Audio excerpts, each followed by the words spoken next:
All right, guys, thank you for that carrier update this morning. Right now, it's time to welcome Thomas Wasson, our enterprise fleet expert, into the studio for today's look at his Loaded and Rolling newsletter.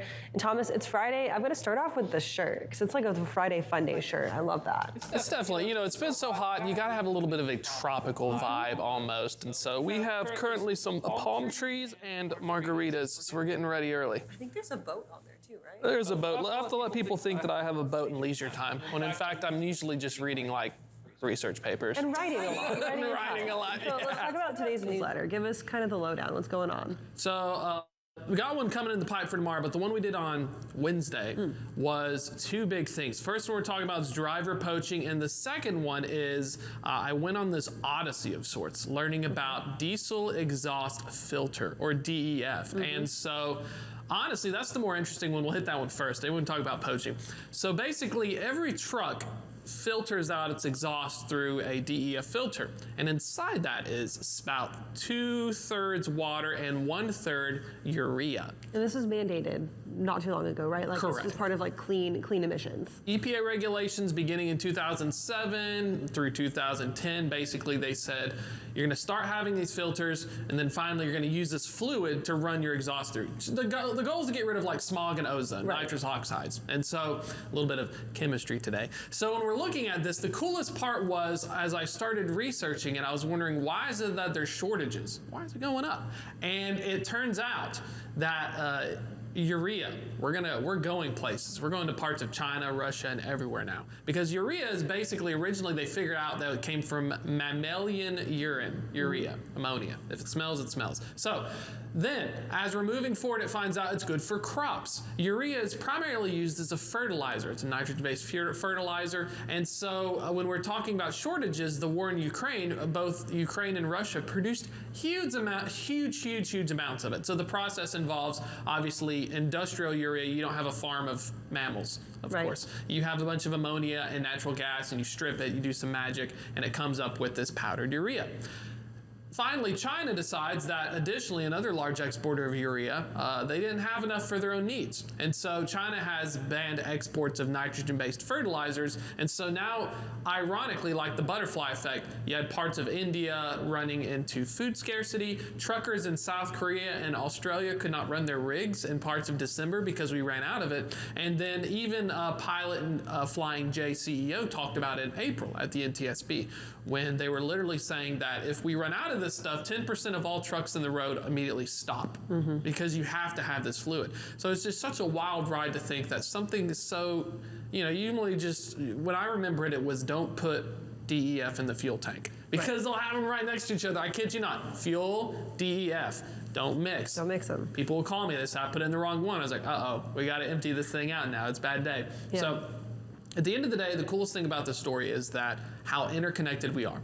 Literally something that is used primarily as a fertilizer, if there's any changes in the whole global economy and supply chain, can impact in a roundabout way our trucking environment. And so that was the wild ride. Definitely check it out in the newsletter. I wrote I feel like 1,000 or 2,000 words on it, but it was a fun experience just looking into it and kind of understanding it. And I was not good at chemistry. Like that is my one weak point in science.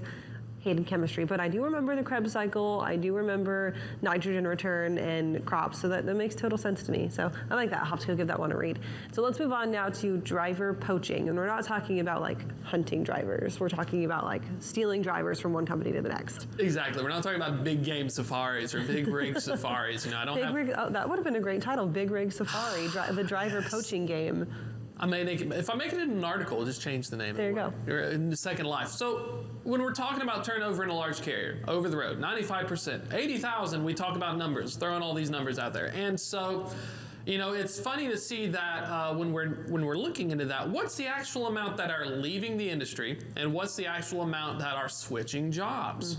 Turns out, if you look at the ATA data, they released a specific post talking about how a big portion of turnover is drivers leaving for another company as they're slowly getting incentivized with, bonuses. Sign on now for $20,000 or sign on now for this much. And so what the industry has created right now is a situation where not only are we we having trouble bringing in new drivers, but we're also having trouble keeping them because there's this arms race of sorts where you and I are trucking carriers, offer $5,000, you offer $6,000. Now I got to offer $6,000.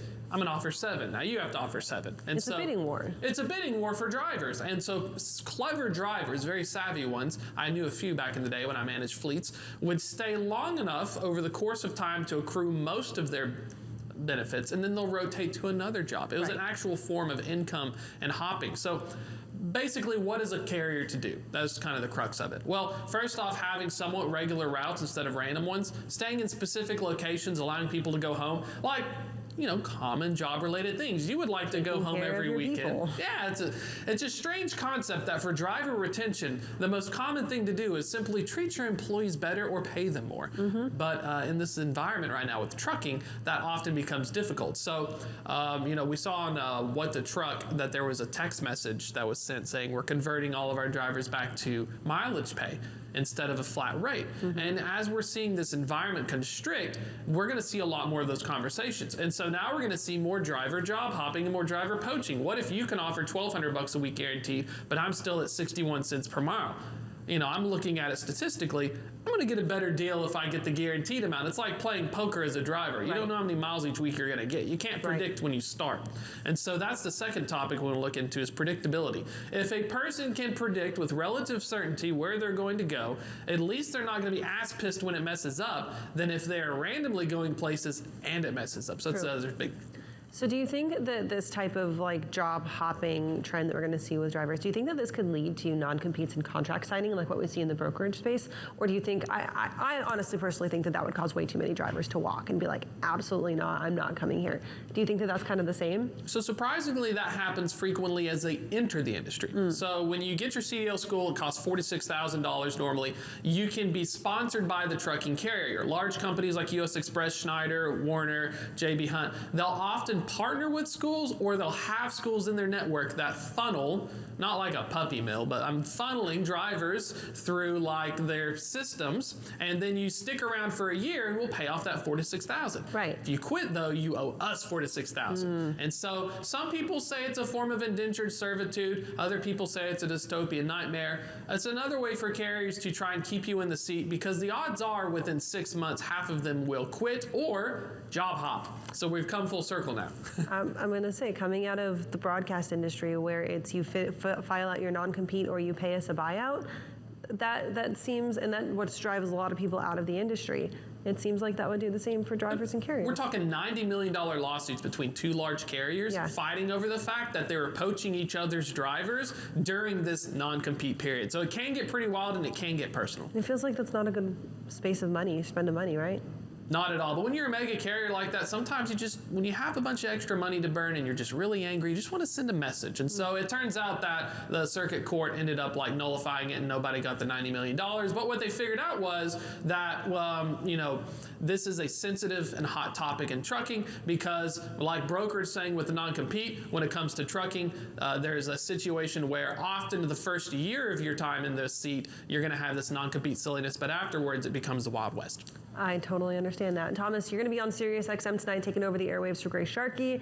I'll be joining you for at least a little bit. Where can people go to find that tonight? So they can take it out, Sirius XM Road Dog Channel 146 as well, and then also loaded and rolling as tv.freightwaves.com, or we have the bi-weekly newsletter Wednesdays and Saturdays. So super excited. Awesome. Give us a follow there. We'll be up on Road Dog Radio tonight at 5 to 7 p.m. Right now, we're going to take a quick break. We'll be back with more Freightwaves in a few minutes.